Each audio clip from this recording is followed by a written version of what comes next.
ಅದೇನಾ? ಆದರೆ ಬಂಡೆ ಮೇಲೆ ಅದು ಬೆಳೆಯೋದಕ್ಕೆ ಹೇಗೆ ಸಾಧ್ಯ? ಅಣ್ಣ, ಅದೆಲ್ಲಾದ್ರೂ ಬೆಳೆದಿರಲಿ, ನಿಮಗೆ ಬೇಕಿರೋದು ಆ ಗಿಡ ಮೂಲಿಕೆ ಅಷ್ಟೇ ತಾನೆ. ಮೊದಲು ಹೋಗ್ಬಿಟ್ಟು ಅದನ್ನು ತಗೊಂಬನ್ನಿ. ಇಲ್ಲಿ ಮಾತಾಡ್ಕೊಂಡು ಕೂತ್ಕೊಳ್ಳೋಕೆ ಸಮಯ ಇಲ್ಲ. ನೀನು ಹೇಳ್ತಾ ಇರೋದು ಕರೆಕ್ಟು. ನಾನು ಇವಾಗಲೇ ಹೋಗಿ ತೊಗೊಂಬರ್ತೀನಿ.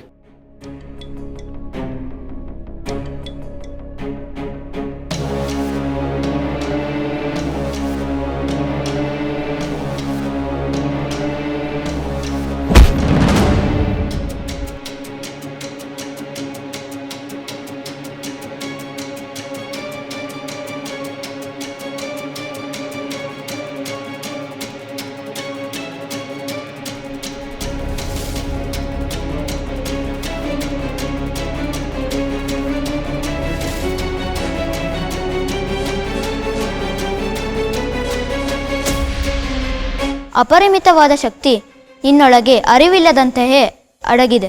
ಆ ಹಳೆಯ ನೆನಪುಗಳು ಈಗ ಜಾಗೃತವಾಗಿದೆ. ಯುಗ ಯುಗಗಳಿಂದ ಮುಚ್ಚಿ ಹೋಗಿದ್ದ ಆ ರಹಸ್ಯದ ಬಾಗಿಲು ಈಗ ತೆರೆದುಕೊಂಡಿದೆ. ಯಾರಿಂದಲೂ ತಡೆಯಲು ಸಾಧ್ಯವಿಲ್ಲದ ಆ ರಕ್ತಸಿಕ್ತ ಇತಿಹಾಸಕ್ಕೆ ನೀನೇ ದಾರಿ. ಈಗ ಹಾದಿ ಸಂಪೂರ್ಣವಾಗಿ ತೆರೆದುಕೊಂಡಿದೆ.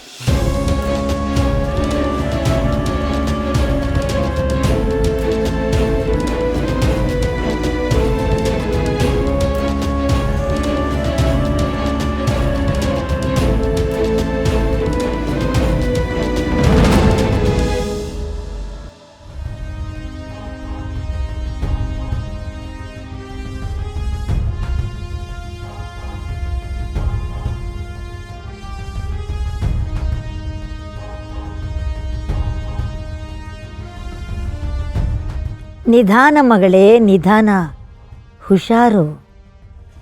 ಅಜ್ಜಿ, ನೀನಾ? ಹೌದು, ನಾನೇ. ನಿನ್ನ ಅಪಾರವಾದ ಕಷ್ಟವನ್ನು ನೋಡಿ ಆ ತಾಯಿ ನನ್ನನ್ನು ಇಲ್ಲಿಗೆ ಕಳಿಸಿದ್ದಾಳೆ. ಎಷ್ಟೊಂದು ಸಾಹಸ ಮಗಳೇ ನಿನ್ನದು. ಆ ಮಗಳ ಮೇಲಿರುವ ಪ್ರೀತಿ, ಆ ದೇವಿಯ ಮೇಲಿರುವ ಭಕ್ತಿ ಆಶ್ಚರ್ಯವಾಗುತ್ತಿದೆ ನನಗೆ. ಎಂತಹ ಕಠಿಣವಾದ ವ್ರತವನ್ನ ಇಷ್ಟೊಂದು ನಿಷ್ಠೆಯಿಂದ ಪೂರ್ಣಗೊಳಿಸಿದೆ ಮಗಳೇ. ಹೌದು ದುರ್ಗಾ, ನಿನ್ನ ಕಠಿಣ ಪರಿಶ್ರಮಕ್ಕೆ ಈ ತಾಯಿ ಪ್ರಸನ್ನ. ಆ ದೇವಿ ಕೃಪಾಶೀರ್ವಾದ ನಿನ್ನ ಮೇಲಿದೆ, ಅವಳ ಕರುಣೆ ನಿನ್ನ ಮೇಲಿದೆ. ತಡ ಮಾಡಬೇಡ, ಆಶೀರ್ವಾದ ಮಾಡ್ಕೋ, ಆಶೀರ್ವಾದ ಪಡ್ಕೋ. ಅಪ್ಪ, ಹಿರಿಯರ ಆಶೀರ್ವಾದ, ತಂದೆ ತಾಯಿಯರ ಆಶೀರ್ವಾದ ಅನ್ನೋದು ಸಾಕ್ಷಾತ್ ದೇವ್ರ ಆಶೀರ್ವಾದಕ್ಕೆ ಸಮಾನ ಅಂತಾರೆ. ಅಜ್ಜಿ, ನನ್ನ ಪಾಲಿಗೆ ನೀನೇ ದೇವಿ ಇದ್ದ ಹಾಗೆ. ನಿನ್ನ ಆಶೀರ್ವಾದ ನನಗೆ ತುಂಬಾ ಮುಖ್ಯ ಅಜ್ಜಿ. ನೀನ್ ಈ ಕೈಗಳನ್ನ ನನ್ನ ತಲೆ ಮೇಲಿಟ್ಟು ನಂಗೆ ಆಶೀರ್ವಾದ ಮಾಡಿದ್ರೆ ನಂಗೆ ಅದೇ ದೊಡ್ಡ ಶಕ್ತಿ ಇದ್ದ ಹಾಗೆ ಅಜ್ಜಿ. ಸಾಕ್ಷಾತ್ ದೇವಿನೇ ಆಶೀರ್ವಾದ ಮಾಡ್ದ ಹಾಗೆ. ದಯವಿಟ್ಟು ನಂಗೆ ಆಶೀರ್ವಾದ ಮಾಡ್ತೀಯಾ? ಆಗಲಿ.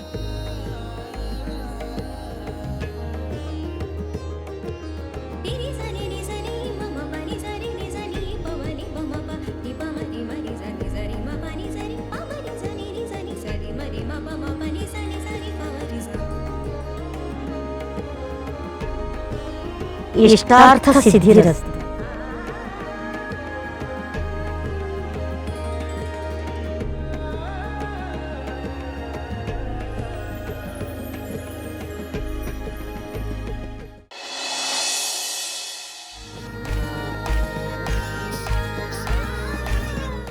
ನೂರು ಕಾಲ ಸುಮಂಗಲಿಯಾಗಿ ಬಾಳು.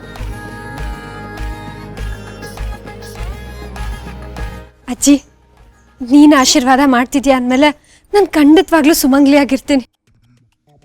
ಆದ್ರೆ ಈಗ ಒಂದು ಪುಟ್ಟು ಮಗು ಜೀವ ಸಾವು ಬದುಕಿನ ಹೋರಾಟದಲ್ಲಿದೆ. ಆ ಮಗು ಉಳಿಬೇಕು, ಅದು ನಂಗೆ ತುಂಬಾ ಮುಖ್ಯ. ನಿಮ್ಮಂತ ಹಿರಿ ಜೀವಗಳ ಆಶೀರ್ವಾದ ಮಾಡಿದ್ರೆ ಆ ಮಗು ಖಂಡಿತವಾಗ್ಲೂ ಬದುಕುತ್ತೆ. ನೀನ್ ಇಲ್ಲಿಂದಾನೆ ಆ ಮಗು ಹುಷಾರಾಗ್ಲಿ ಅಂತ ಆಶೀರ್ವಾದ ಮಾಡ್ತೀಯಾ? ನಾನಾಗಲೇ ಅವರಿಗೆ ಆಶೀರ್ವಾದ ಮಾಡಲಾಗಿದೆ.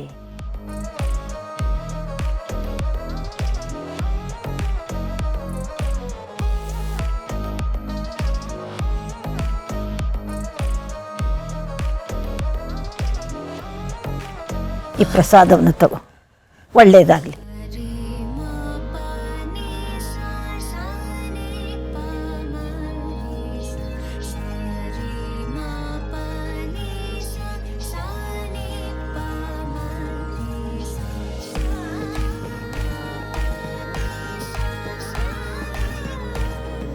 ಒಂದು ಕ್ಷಣನೂ ಕಾಲಹರಣ ಮಾಡಬೇಡ. ಬೇಗ ಹೋಗಿ ನಿನ್ನ ಮಗಳಿಗೆ ಈ ಪ್ರಸಾದವನ್ನು ಹಚ್ಚು. ದೇವಿ ಕಾಪಾಡ್ತಾಳೆ. ಸರಿ ಅಜ್ಜಿ, ನಿನ್ನ ಮಾತು ಕೇಳಿ ನಂಗೆ ಬೆಟ್ಟದಷ್ಟು ನಂಬಿಕೆ ಬರ್ತಿದೆ. ಹೊರಡ್ತೀನಿ, ಈಗಲೇ ಹೊರಡ್ತೀನಿ. ತಡ ಮಾಡಬೇಡ, ಹೊಡು ಹೊಡು, ತಡ ಬೇಡ. ಈ ತಾಳ ರಕ್ಷಣೆ ಈ ತಾಯಿಯ ಹೊಣೆ, ಈ ತಾಯಿಯ ಹೊಣೆ. ಎಲ್ಲ ಇವಳ ಲೀಲೆ, ಎಲ್ಲ ಇವಳ ಲೀಲೆ. ಬರ್ತೀನಿ ಅಜ್ಜಿ, ಬರ್ತೀನಿ.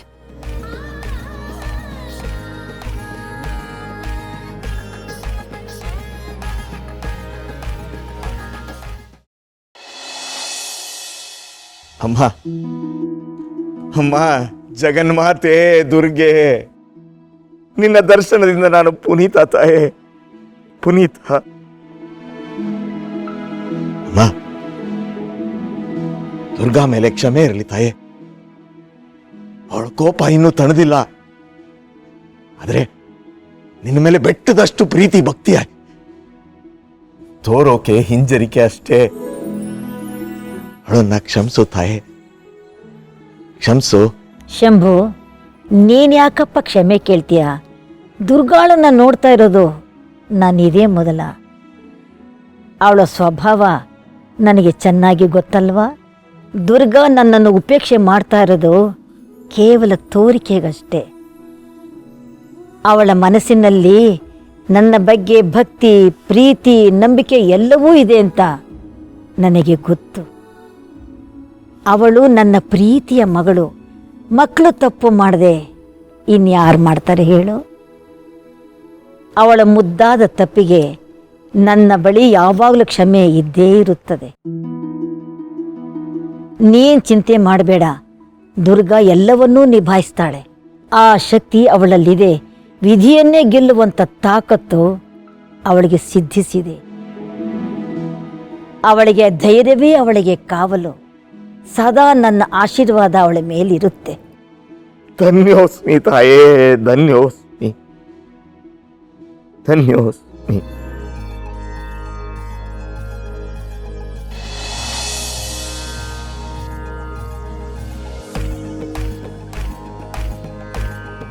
ಧನ್ಯನಾದೆ ತಾಯಿ, ಧನ್ಯನಾದೆ.